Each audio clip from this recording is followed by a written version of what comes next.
Hi, this is Zak Mir with a rather short and snappy edition of the Bulletin Board Heroes here at Zaks Traders Cafe. It is Friday the 6th of September. Starting on with the FTSE 100, which is below the 50-day line, 82.30, which is what we didn't want, obviously if you're bullish, and the risk now that we could head back down to the floor of that broadening triangle and the floor of that rising trend channel from this time last year around 80.30. Obviously the spanner in the works, or the potential turnaround trigger, would be the non-farm payrolls due today at 1:30, so this could be a bear trap below the 50-day line. If it is, then we're looking for 83.30 again, which was the level of the broken uptrend line there from last month. But the RSI below 50, so the bias to the downside at the moment.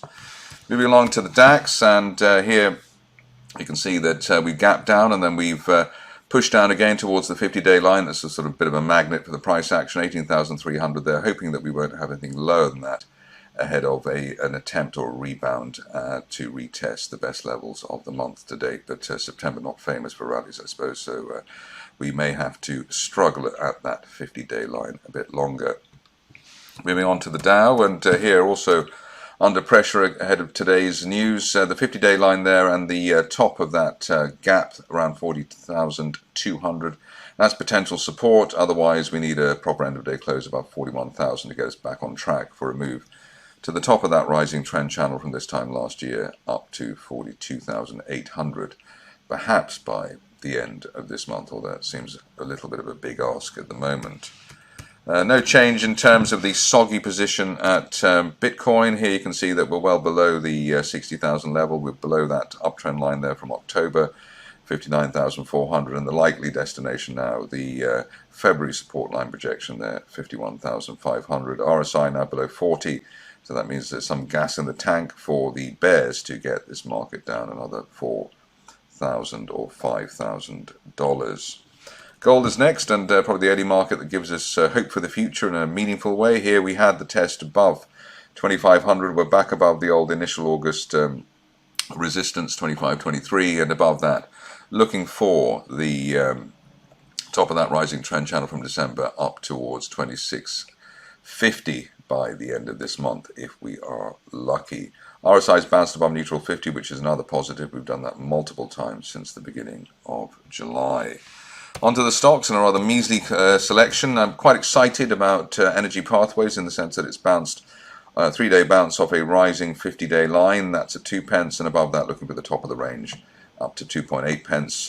Difficult to see what will change the pattern there, especially as one presumes that the company might want to do a fundraise after coming to market at the end of last year, but at least in terms of the charting, the picture looking relatively good above 2 pence.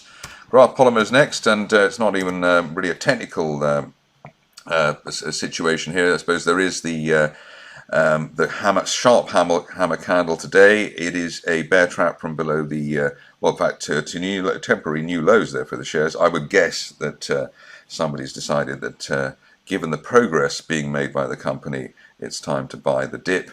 And if they are successful, the shares will go up to 0.35 and the top of that triangle there from July. But interesting that the shares have bounced very sharply after making a new temporary low. So it's called a bear trap, obviously. On to HeLIX Exploration, which where the rug was somewhat pulled earlier in the week by the announcement. Thought it looked as though it was a bit of an over-exaggeration to the downside. The shares down 20-25% on the day. But looking to fill the gap up to 20 pence and hopefully just head back up towards the top of that channel and the top of the range there in the upper 20s by the end of this month. Ideally, we stay on the right side of recent support there at 17, so above 17, looking for 27 on HeLIX.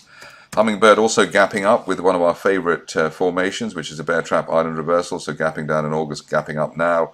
Above that recent swing low there at 8.25 pence, looking for the shares to head up to 12.4 pence, and that March resistance line projection, hoping for that perhaps as soon as the end of this month.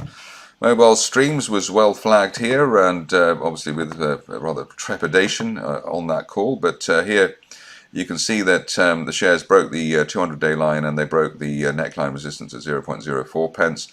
We've had a couple of targets in the mix above the latest target there at 0.88, looking for up to 0.12 pence over the next day or so. It looks as though shares are actually getting quite a bit of momentum there at the moment, but the key is holding above that 0.09 level.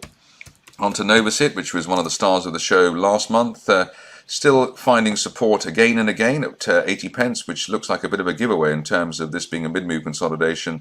All we're really looking for now is an end-of-day close through 86 pence, which could possibly give us at least £1 recent neckline resistance on the share. So that is an interesting looking potential setup. And remember, we had a golden cross there towards the end of last month.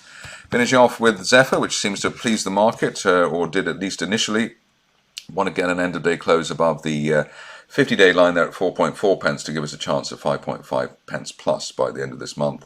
All the while, we want to stay above 3.75 pence and the floor of that rising trend channel from this time last year. That's it for me today. More updates over the weekend.